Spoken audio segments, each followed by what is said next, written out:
He is a racist. Yeah, That's the point. he's making a point. Yeah. So watch it, learn from it what you're supposed to. Yeah. Wasn't a lot else. I can remember, wow, television played a very important part in our lives.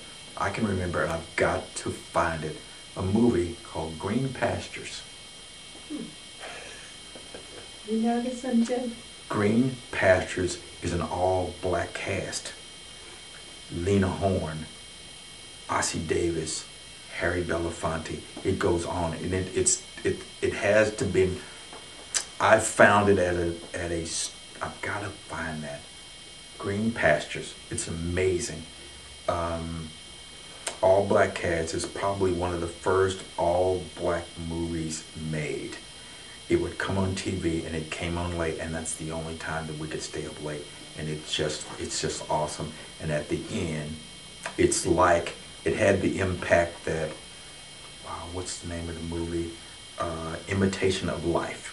You heard of that one? Mm-hmm. Imitation of Life. At the very, it's this kid this girl who grows up. She's very light skinned, and she passes for white. And at the very end, she dies. She denies her mom because her mom's black and she's living in a different world. But at the very end, Mahalia Jackson, who was one of the early great gospel singers, she sings, and I never forgot that, how when she sang, how everybody in the house, you just cried because it broke our hearts. It was just that touching. But Green Pastures was one of the other early programs that I can remember that we were just amazed at, because look at this. This is an all-black cast. Because everything else we watched didn't have black people in it. Or if it did, they were shuffling and yeah. scratching. Mm-hmm. Yeah. And my brother, who was just amazing.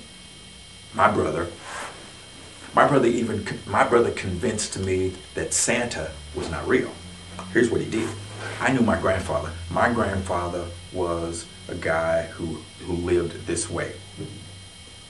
He said, my father was the meanest man in the world, and as a result, I am like that. He said, and I don't like anybody. But I had to read between the lines because I really know he did. What he was saying is, I treat everybody the same. But if you cross me, you got hell to pay. My grandfather was adamant about allowing white people in the house. He wouldn't? He would. We actually had, get this was back in the day when they delivered milk to your home. Campbell's, that was the company, the milk company that delivered our milk. The guy was, the one that I remember the most was African American, but there was one who was white. And what he did, he knocked on the door, and we'd already tell him what we want, gallon of milk, 2 gallons, a couple of gallons of milk, ice cream, and we'd bring that. And wow, this really tells you that there was a different time. He would come in, he'd speak, he'd go right to the refrigerator, he'd put in what needed for the refrigerator. My grandfather would have in the money, and he'd walk on out, get in the truck, go on, get delivered to the house. But the interesting thing about my grandfather was, that's okay, but when the sun goes down, no white people in our house. Don't ask me where that came from. Don't know. But because I knew that, I'm on the floor one day writing a letter. My brother comes by and said, "What are you doing?" I said, "Writing a letter to Santa." To Santa? I said, "Yeah." He said, "Okay, let me ask you a couple of questions. How does Santa get in our house? We don't have a fireplace." "You think he comes through the door?" Grandpa's not like that. "No, he's not coming through the door." He said, "Because you know your grandfather does not allow white people in our house at night." And I dropped the pen and I said, "There is no Santa." That's how I knew that there was no Santa. That sounds far-fetched, but you have to have known my grandfather.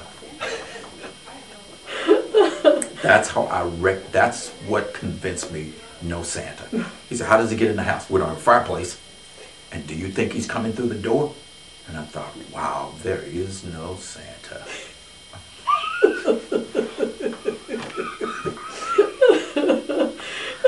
Yeah.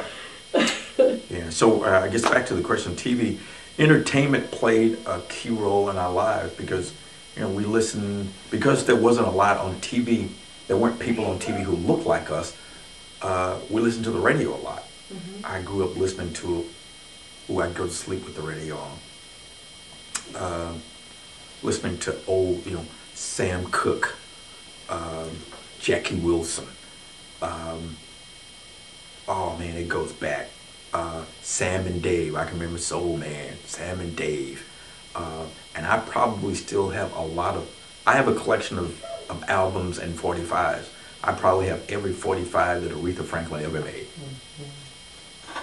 And I still have that collection. And so music played probably a more important role than it did TV, because with music, you could get that black experience where you couldn't get it on TV. We were talking to Harry Turner several times. He's about your age, and of course he grew up in the Norris community, and so he had a very extensive record collection. It was very important to him that he piped in a black music station or two out here, but there's no place to buy black records out here, so he'd go to Dallas and to black areas of town that would cater to the kind of music that he wanted to cultivate. Were there local local record stores that you went to? Was that in your neighborhood, or did you go out? Was a record store?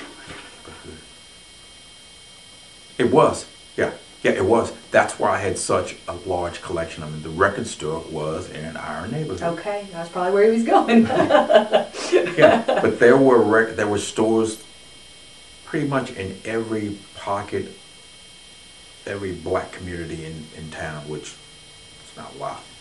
But yeah, as a matter of fact, I bought the records up on, I had to think, where did I go? On University.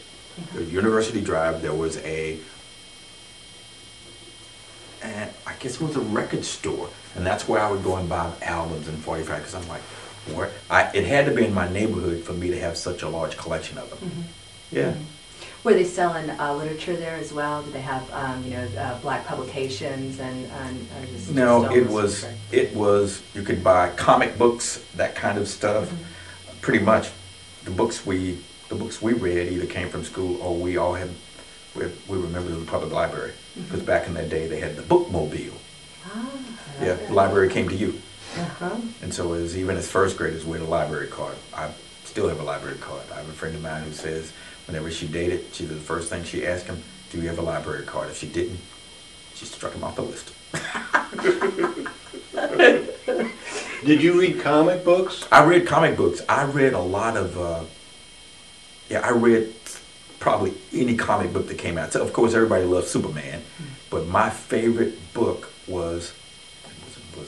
wasn't a comic book. It was the Mad book. Mad Magazine. Mad Magazine. Oh, yeah. That was just crazy to me. My brother would always say, something's wrong with you, because he'd buy them for me. He said, something's wrong with you because you shouldn't like this. It was It was the funniest thing.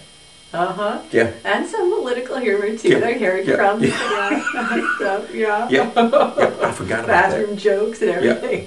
Yeah, I read that. But we read a lot. I have friends who had, they had the particular, the encyclopedias. Like my cousins, they had encyclopedias, Britannica, World Book. We couldn't afford that, but at the store we went to, which was A&P. Stamps. I remember green stamps. They had a book. It was technically off-brand encyclopedia. It was called the Book of Knowledge. Yeah, we had a Book of Knowledge. And I had a set of them. And if I had to do homework, I'd go home and I'd look and I'd get it out of there. But if everything that I wasn't, that was not in there that I needed, we had it in the library. Because we had a library at school, and there was a public library not far from us. So. Good, pretty good.